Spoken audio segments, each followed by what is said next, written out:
Europe 1. Ça pique, mais c'est bon. Midi 30. Mais c'est bon. Mais c'est bon. C'est bon. Anne Romanoff.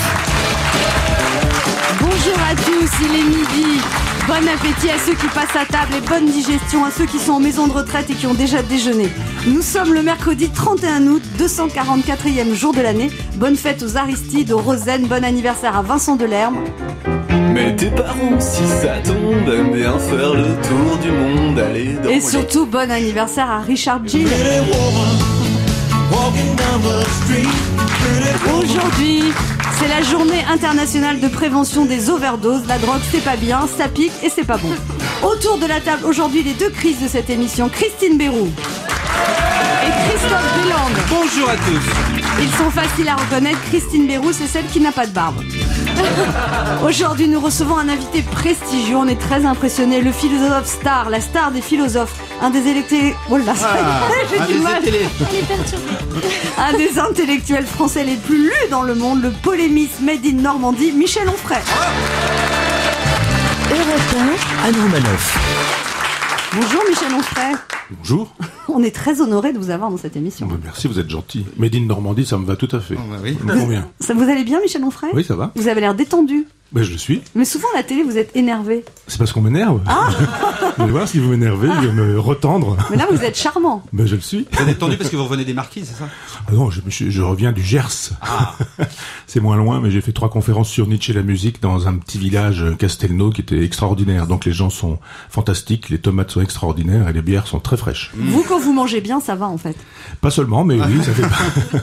Vous plaignez souvent que les gens vous haïssent, Michel Onfray. Moi, je ne vous hais pas. Et Ah, vous- je me plains pas. Non, ça fait partie du jeu. Je suis très clivant, comme on dit. Donc il y a ceux qui me détestent, puis il y a ceux qui m'aiment bien, et c'est un peu normal quand on est très clair sur ses prises de position, qu'on ait quelques ennemis. Donc je m'étonne pas d'en avoir. Et puis il y a un tas de gens un peu nuls dont c'est le métier de détester tout ce qui marche, tout ce qui fonctionne. Enfin, c'est l'esprit un peu français, ça. Ça vous énerve ou vous en avez pris votre parti avec philosophie, on va dire. Ouais, oui. Donc ça fait tellement longtemps que ça dure qu'il y a un moment donné où ça passe ou ça casse, ça a passé. Enfin, Alors vous verrez, ici on est gentil, même quand ça pique, ça reste bon.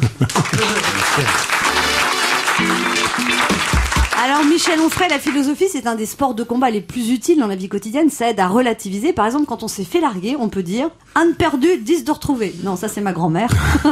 On peut dire « un clou chasse l'autre ». Ça c'est un copain gay. Non, on peut dire aussi « il est vraiment rare qu'on se quitte bien, car si on était bien, on ne se quitterait pas ». Ça c'est Marcel Proust. Mais surtout, on peut employer cette phrase de Nietzsche, hein, « tout ce qui ne tue pas rend plus fort ». Vous savez, Michel Onfray, que cette citation est multifonction. On peut l'utiliser pour tout. Les piqûres de moustiques, un coup de soleil, le chômage, le deuil, ou quand on se cogne le doigt de pied dans une porte, aïe, ce qui ne tue pas rend plus fort. ça a même servi pour une publicité de voiture, cette phrase de Nietzsche. Donc effectivement, ça sert à tout. Qu'est-ce qu'ils ont fait dans la publicité de voiture? J'ai pas très bien compris, mais je pense que les publicitaires non plus. Et donc il fallait c'est un peu la mode de dire n'importe quoi et de citer des philosophes aujourd'hui. Donc vous mettez une citation auquel personne ne comprendra rien, vous mettez Nietzsche, puis vous mettez une grosse berline allemande et on a l'impression vraiment que c'est fait pour s'entendre. C'est quoi votre citation préférée, Michel Onfray? Ah non, j'ai pas de citation préférée. Ceci dit, il y a des moments dans l'existence. Moi, j'ai lu Nietzsche, j'avais 15 ou 16 ans, et il y a des phrases comme ça qui vous marquent en vous disant, mais finalement, c'est majeur, une phrase comme ça. Et Nietzsche dit un oui, un non, une ligne droite. Ça vous plaît? Oui, parce qu'il faut savoir à quoi on dit oui. Quand on sait à quoi on dit oui, on sait à quoi on dit non. Et quand on a dit oui, on y va et ça roule. Ça permet de construire une existence. Et on pourrait même faire une pub de voiture, une ligne droite. Alors si on se fait surprendre en flagrant délit d'infidélité, on peut aussi citer Kierkegaard. Vous voyez, Je note. ça t'intéresse? Il est trop peu d'en aimer une seule, en aimer le plus grand nombre possible, voilà qui est jouir, voilà qui est vivre. C'est beau ça, non? Oui, mais aussi quand on se fait prendre au lit comme ça avec peut-être, je sais pas, la copine de votre femme, il y a Helvétius qui est un autre philosophe du XVIIIe siècle qui rapporte cette anecdote assez drôle. Il y a la femme qui est au lit et qui dit à son mari et qui la voit effectivement avec son meilleur copain au lit et lui dit si tu crois ce que tu vois, c'est que tu ne m'aimes pas. Ah. Merci Michel Onfray d'être avec nous ce midi. Vous et moi, on est très différents. Vous êtes intolérants à la bêtise, moi je gagne ma vie en racontant des bêtises. Alors soyez indulgents avec tout ce qu'on pourra raconter dans cette émission. Pour vous qui aimez jouir de tout, vous verrez que quand ça pique, ça peut être bon. Europe 1, ça pique, mais c'est bon. Anne Romanoff. Michel Onfray, vous connaissez Chris Deland? Depuis 10 minutes. On se connaît très bien. Il est moins connu que vous, hein. C'est Pour malheureux. l'instant. connais, Pour si, l'instant. Alors, il a fait votre portrait. Bon. N'hésitez pas à l'interrompre et à le frapper si vous n'êtes pas d'accord.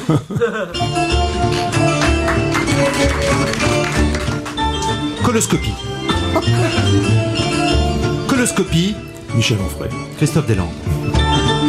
Coloscopie, l'émission qui sonde le tréfonds de l'âme.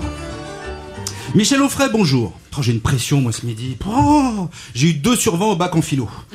Il n'y a qu'un truc que je sais, que je ne sais rien. Bon, vous allez me dire, c'est un bon début, mais ça s'est trop vu au bac. Michel Onfray, vous êtes normand, professeur, philosophe, écrivain, intellectuel, universitaire, poète, gourmet, hédoniste et fondateur de l'université populaire de Caen. Oh, intellectuel français. Oh, ça, c'est un truc que le monde entier nous envie. Mais vous êtes atypique. Oui, vous n'habitez pas Paris, mais Caen. Vous n'allez pas boire votre café au Flore, mais chez Roger, au Balto, à l'angle de la rue de Bayeux et du boulevard Richemont. Vous n'avez pas de palais à Tanger, pas de femmes chanteuses lyriques pop. Vous ne commentez pas l'actualité mondiale depuis le boulevard Saint-Germain. Non, vous êtes un terrien. Vous êtes né dans une ferme, vous avez bossé pour payer vos études et vous avez développé une pensée originale qui séduit et irrite beaucoup de monde. Vos détracteurs et vos turiféraires se déchirent à chacune de vos déclarations. À chaque fois, c'est la bataille d'Hernani. Vous êtes le Lily préféré des bobos comme moi. Oui, Lily, libéral, libertaire. Vous êtes à la fois un peu réac sur la morale et totalement babacool sur les libertés individuelles. Vous êtes athée mais chrétien. Vous êtes de gauche radicale mais pas anticapitaliste. Vous prenez la décroissance mais vous remplissez des édits à chacune de vos conférences. Je suis certain qu'au resto, vous prenez fromage, dessert et café. Mais fromage 0%, dessert sans gluten et décaféiné. L'un des grands combats de votre vie, Michel Onfray, c'est la bataille pour la connaissance. La connaissance, c'est antidote à tous les obscurantismes. Avec votre université populaire, vous avez replacé le débat au cœur de la vie et pour aller plus loin, vous lancez dans les prochains jours une web TV qui sera un espace de confrontation des idées. Vous avez envie d'avoir votre propre canal de diffusion car vous êtes lassé par les médias traditionnels qui ne laissent pas le temps aux idées complexes de s'exprimer. C'est juste? Oui. Voilà. C'est vrai que parler de Nietzsche en 30 secondes, coincé entre une couillonne de la télé-réalité qui sait même pas appeler son prénom et un chroniqueur frustré aux cheveux gras, c'est pas évident. Vous vous opposez à la queue de comète de la société du spectacle, la société qui confond abrutissement et divertissement, à la société qui finalement prive les pauvres de l'accès au beau. C'est sûr, on est loin du grand échiquier, de Radioscopie ou d'Apostrophe. Vous publiez le 15 septembre L'éclipse de l'éclipse, le 3e tome de votre journal intime sous la forme de haïkus qui sont des petits poèmes japonais. Alors, modestement, j'ai tenté d'en composer un pour vous. J'ai peur. Le paysan d'Argentan, regard vif argent, me toise, content. Michel Onfray, merci de votre présence parmi nous ce midi. Pour finir, dernière question. Et Dieu dans tout ça? Europe 1, midi 30, Anne Romanoff. Michel Onfray, je vous présente une grande fan, Christine Bérouche. Vous avez beaucoup de fans? Plein de gens qui m'envoient des courriers, des mails, qui m'arrêtent dans la rue. C'est vrai? Vous n'avez jamais On en répondu? parlera Bon. après. Je réponds, normalement. Bon, en tout cas, Michel Onfray, on le sait, vous êtes incollable sur les gens très intelligents. La question que je me posais, c'est est-ce que vous y connaissez en personne un peu moins intelligente? Oui. Voilà, je vais vous faire des petites citations et vous allez essayer de deviner. Voilà, le public peut participer. Alors, qui a dit le soleil, il est là-bas, mais la lune, elle est là-bas, je comprends pas. Quand il va faire nuit en France aussi, est-ce qu'il voit la même lune que nous ou pas? Moi, je pense qu'il y en a au moins 2. Si nous, on a la lune là, comment en France, ils l'ont aussi? Personne ne sait ça. Et bah, c'est Kim dans l'émission Les Marseillais à Rio, voilà, qui pensait qu'il y avait 2 lunes. Voilà. Vous ne vous connaissez pas, Michel Onfray? Pas du tout. C'est un couillon de la Michel lune, Onfray est consterné. Ah bah oui, Non, mais Kim, je me dis, qui est Kim? Bah, vous avez peut-être la suivante. Qui a dit je m'y connais en ouvrier, j'en ai licencié des milliers. C'est Bernard Blier dans un film Non, c'est Donald Trump. Ah oui. C'est encore plus grave. C'était sérieux. Ensuite, prochaine citation. Qui a dit cette dispute, c'était la guerre mondiale de 78? Kim de la télé. Non, presque. Juste au-dessus de Kim, il y a Nabila. Bravo. Vous connaissez Nabila, Michel Onfray? Oui, pour ses frasques, pas plus que pour son intelligence. Vous n'avez pas lu son livre? J'ai pas lu ses livres. Elle a pas lu les vôtres non plus. Alors, qui a dit motus et bouche cousue, je serai silencieux comme une tombe de prison? Vous savez, non? Pour être un footballeur, ça. Ah, presque. C'est Moundir. Voilà. Mais Il ne connaît pas. Oui, mais j'ai une phrase de footballeur, si vous voulez. Qui a dit arrêtez de vous battre? Vous le savez ou pas? Oui, franchement. Ribéry, oui. bravo. C'est genre de baseball, ça plutôt. J'avais que l'embarras du choix sur Ribéry, hein. J'ai beaucoup hésité. Alors, qui a dit Me faire passer pour quelqu'un qui serait raciste alors que j'ai justement des amis qui sont arabes, dont ma meilleure amie qui est tchadienne, donc plus noire que arabe, je trouve ça choquant. Nadine Morano. Bravo. Qui a dit, celle-là c'est ma préférée, qui a dit, est-ce que tu savais qu'il y avait de la neige au pôle sud? Quand même ça m'étonne parce que moi j'habite dans le sud et j'y ai jamais vu de neige. Non, petite idée, vous êtes atterré. Eh ben c'est Evangélie.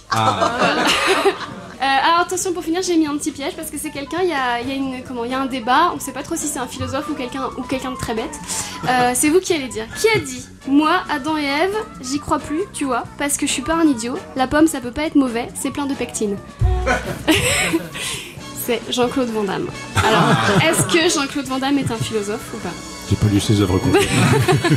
Voilà, c'est tout, merci. Bravo. Mais c'est bon. Michel Onfray, j'ai lu beaucoup de textes où vous vous énervez contre l'infantilisation de la société, et notamment les gens qui font de la trottinette électrique. Oui, mais même pas électrique, trottinette tout court. Ça vous énerve les adultes en trottinette? Oui, parce que je ne suis pas d'accord avec Zemmour quand il dit qu'il y a une féminisation de la société. Je pense qu'il y a une infantilisation de la société et que la télévision... C'est la même chose. Ça va, allez. Mais oui, tout est fait pour qu'on soit pas adulte. Et quand je vois ces grands adultes sur des trottinettes avec des shorts là, avec des chaussures de sport, en train d'écouter des trucs avec des écouteurs, qui ont des tatouages partout, comme dans le temps, on faisait des trucs avec les malabars, vous savez, on faisait des faux tatouages, mais là ce sont des vrais, hélas. Et je me dis effectivement, il y a une infantilisation qui me déplaît. On peut plus être adulte, plus personne n'est adulte. Si on revendique un peu de virilité, y compris chez les femmes, hein. Moi je pense que vir en latin, l'étymologie c'est homme, c'est l'humain. Donc évidemment il y a de la virilité aussi chez les femmes, pas seulement chez celles qui n'ont pas de moustache ou de barbe. Et immédiatement tout ça est interdit au nom du féminisme, mais c'est pas ça. Mais c'est la société du loisir en fait qui crée ça. En fait. Oui, c'est ça. Et quand on a des enfants, effectivement, on les amuse et on les cultive pas, mais on les amuse. Donc il faut leur vendre des objets. On les distrait, voilà. On les divertit au lieu de les éduquer en fait. Oui, absolument. Les enfants sont faits pour devenir des adultes et les adultes ne sont pas faits pour rester des enfants. Quelle belle phrase, hein. Vous êtes sur France Culture. On se retrouve dans quelques instants pour la suite de Ça pique, mais c'est bon, avec Michel Onfray qui nous fait monter dans des hauteurs intellectuelles. On n'a pas l'habitude, hein. Christine Béroux et Chris Deslandes, ne bougez pas. Ça pique, mais c'est bon. Reviens dans un instant sur Europe 1. Europe 1, Ça pique, mais c'est bon. Anne Romanoff.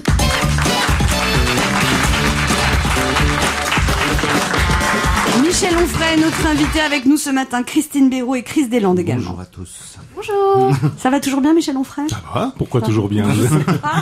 Je ne suis pas soumis à la question, ça va? Michel Onfray, à un moment, vous avez décrété que vous alliez faire une diète médiatique, parce que vous étiez agacé. C'est vrai ça ou c'est fini? Il y a eu cette expression diète médiatique. Puis après, c'est devenu, il y a des gens qui aimeraient tellement que la diète, ce soit pour moi le fait que je fasse une grève de la faim totale et définitive, quoi. Ils voudraient qu'on ne m'entende plus et qui se sont dit une diète médiatique. Voilà. Alors évidemment, dès que j'ai commencé à parler, on a dit ça n'a pas duré longtemps. Mais j'ai jamais dit je vais faire une diète médiatique de 10 ans. J'ai juste dit je vais choisir les lieux. Vous, je vous aime bien. Je suis venu ici chez vous parce que je vous aime bien. Je fonctionne à l'affectif. Et nous, non. Vous, je ne sais pas, mais je veux dire. Et je me suis dit j'ai trop fait de choses où on dit des choses importantes et où on se fait massacrer par un faux comique vrai méchant, et tout le travail qu'on a fait se trouve détruit parce qu'on a fait ricaner des gens avec des mauvais mots, enfin prétendument des bons mots mais qui vous assassinent. Et je me dis effectivement, ces émissions-là, j'ai pas envie d'y aller. Je préfère m'amuser avec Anne Romanoff que j'aime bien, parce que personnellement j'ai envie, ça me fait plaisir, c'est de l'hédonisme d'une certaine manière, et puis ne plus aller dans des endroits où on sait très bien qu'on ne pourra pas penser. Moi je pense qu'on peut penser dans des émissions où on est drôle, où on plaisante, dans la mesure où on n'est pas méchant. Et donc il y a un moment donné, je me suis dit, je vais aussi créer mon média indépendant, pas seulement pour moi, parce que ce sera le média de l'Université populaire. Ça fait des années que l'Université populaire, ce sont des amis, mais on dit toujours, Michel Onfray, l'Université populaire, mais il y a 20 personnes qui font ça avec moi. On a des cours de psychologie, de psychanalyse, d'architecture, de jazz, d'économie, tout ça est bénévole, tous les gens sont gratuits. Est-ce qu'il y a des gens, excusez-moi de vous interrompre, est-ce qu'il y a des gens à qui ça a changé la vie de prendre ces cours, c'est-à-dire qui ont changé d'orientation professionnelle ou humaine? Oui. Un jour, j'étais à Brest, je faisais une conférence dans une librairie, il y a quelqu'un qui était dans un coin là-bas, qui bougeait pas, qui me regardait étonnamment, comme ça, fixement, on sait pas ce qui se passe, puis tout le monde est parti. Et puis il est pas venu me voir. Il y a toujours quelqu'un qui attend la fin, et puis qui vient, et puis qui a des choses à dire. Maintenant, vous allez me donner 2 heures, quoi. Et lui, il est pas venu. Et l'équipe m'a emmené en direction du restaurant. Il était 22h30, quelque chose comme ça. Et lui, il suivait. Et puis j'ai dit, écoutez, allez-y, moi je voudrais parler à ce monsieur. Je suis allé un peu plus loin. J'ai dit, monsieur, vous venez avec nous, on va dîner. Donc il me dit, ah non, j'oserais pas. Je voulais me dire quelque chose. Et puis il me dit, voilà, moi j'étais footballeur professionnel. Un jour, je vous ai entendu à la radio, et il me dit, je me suis arrêté. J'ai écouté votre cours, et il me dit, j'ai pleuré. Je me suis assis dans la voiture, j'ai pleuré. Il me dit, je ne savais pas qui vous étiez. Et j'ai acheté un de vos livres, puis 2, puis 3, puis j'en ai acheté plein, etc. Puis il me dit, j'ai tout lâché. Ma femme, mes enfants, je dis, c'est pas forcément ce qu'il y avait de mieux à faire. Mais peut-être reconstruire votre couple plutôt que de le détruire. Et puis il me dit, non, mais j'ai compris, j'étais sur une mauvaise voie, etc., etc. Donc des exemples comme ça, j'en ai plein. Mais qu'est-ce qu'il a fait après? Handballeur professionnel.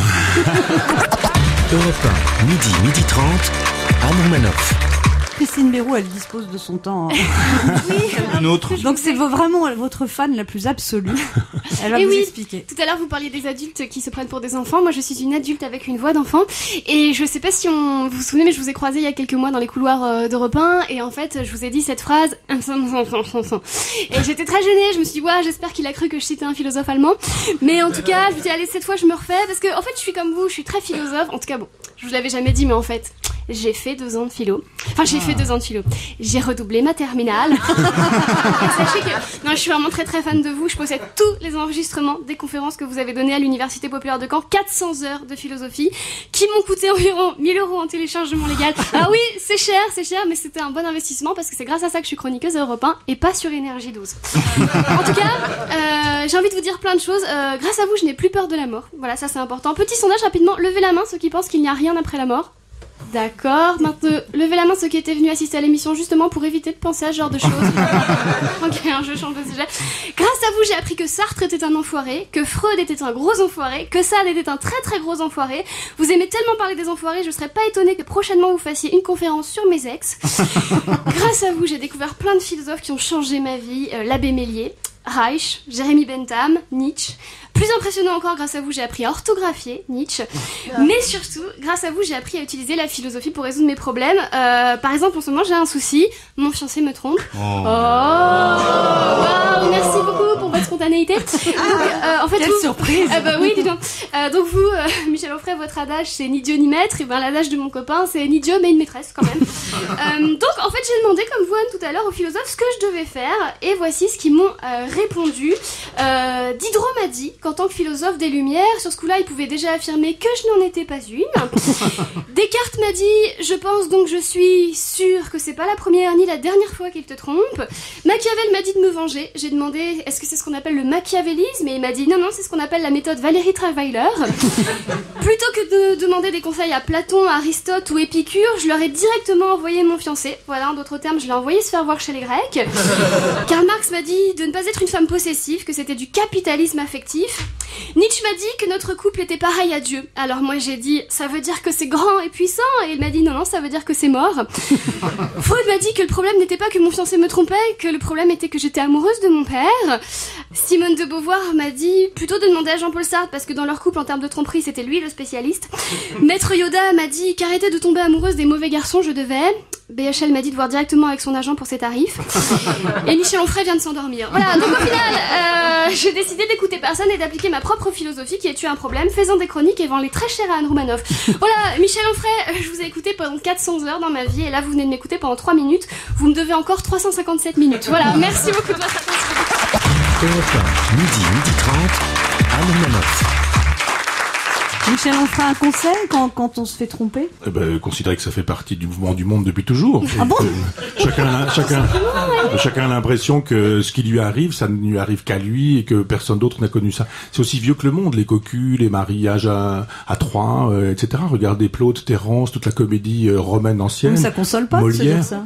Si, parce que c'est un peu comme la mort. Se rebeller contre la nécessité, ça n'a pas de sens. C'est ainsi. Donc voilà. Alors soit on construit son couple autrement que sur les vieilles fictions, monogamie, fidélité, mariage, enfants, cohabitation, etc. Et c'est ce que je pense que c'est ce qu'il faut faire. Quand on aime quelqu'un, faut pas vivre avec. Il faut pas lui faire d'enfants non plus. Et puis il faut pas non plus se promettre ce qu'on peut pas tenir. Tous les copains qui vont se marier, je leur dis fais attention. Hein, les époux se doivent mutuellement fidélité et assistance. Mais non, c'est pas vrai. Je dis mais à quoi on dit oui quand on se marie? Donc ne pas s'engager, parce qu'on le dit souvent, absolument, mais la cause première du divorce, c'est le mariage. Donc si on se marie pas, il n'y a pas de divorce. On peut fabriquer des couples dans lesquels on passe des contrats en disant je veux ça, je veux pas ça, ça je peux aller jusqu'ici, ça je peux pas aller jusque là. La fidélité du corps, c'est pas la fidélité de l'âme. J'ai le soutien d'un garçon. Hein, j'ai des jeunes filles qui me regardent bizarrement. On va appeler ma femme si ça vous ennuie pas. Si on est capable d'être fidèle toute la vie, on propose d'être fidèle. Puis voilà. Après, ça dépend quel âge on a, parce qu'après, Absolument. la vie est plus courte quand t'es à mon âge, par exemple. Je veux dire. Non, mais je veux dire que quand t'as 20 ans, tu promets fidélité, que quand t'as 50, c'est plus. Non, mais la libido n'est pas la même. À 20 ans. Ah, détrompez-vous. Ah, ben, ça vous laissez. Vous avez raison, hein. Chez les femmes, c'est pas exactement la même chose que chez les hommes, effectivement. Mais nous, cher ami.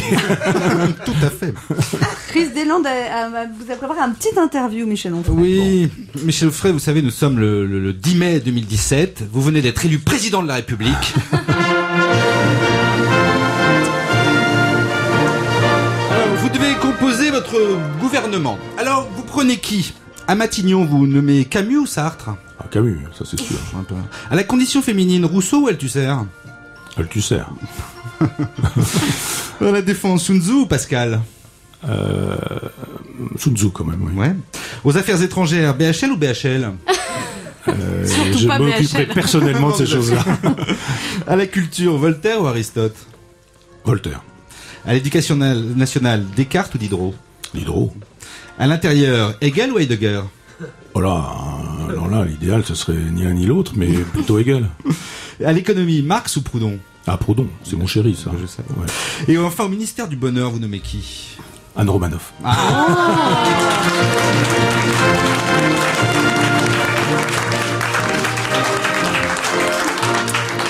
Non, ce serait Épicure. Michel Onfray, vous êtes né en Normandie et on va vous faire un petit interview Made in Normandie. Les vaches rousses, blanches et noires sur lesquelles tombe la pluie et les cerisiers blancs Made in Normandie.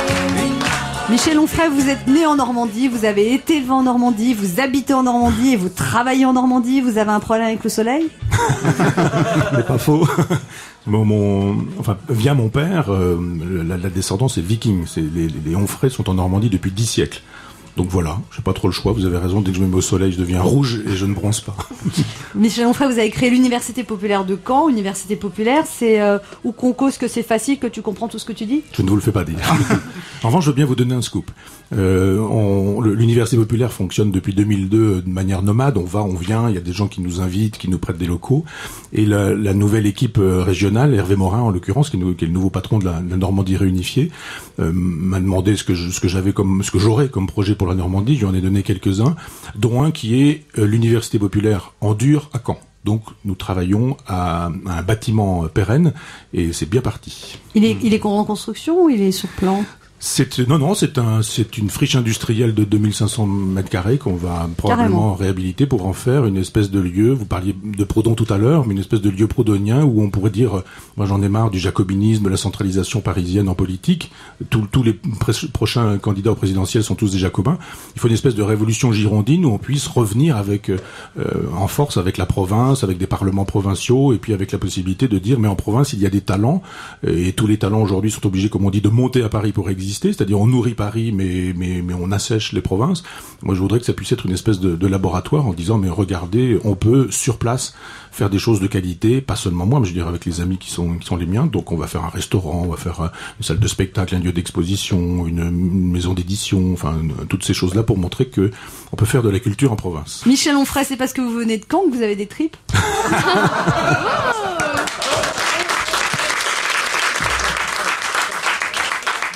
Alors? Oui. Michel Onfray, qu'est-ce qu'on peut vous souhaiter? Que ça dure, oui. Que ça continue. Il y a peu de vrais problèmes dans la vie. Juste quand on est en face Vous êtes un homme heureux, Michel Oui, Onfray. absolument. Je suis pas malheureux et aujourd'hui, je me suffis du fait que je ne suis pas malheureux et aujourd'hui, ne pas être malheureux, c'est souvent être heureux, à mon âge. C'est déjà la fin de cette émission. Merci à Chris Deslandes, Christine Béroux et à Michel Onfray pour sa patience. Bonjour. C'est vrai qu'il en faut parfois. Il en faut. Bonjour Maxime Souquet. Bonjour Anne Romanoff. On vous retrouve dans quelques instants pour... Absolument, comme tous les jours. Comment s'appelle cette émission? Europe Midi. Vous J'arrive le saviez jamais à hier, m'en rappeler. pourquoi ça marche pas aujourd'hui? C'est ça, j'ai un trou. Incroyable, Europe Midi. Europe Midi. Dans 2 minutes. Avec Maxime Souquet. C'est ça. C'est ça, à demain. À demain.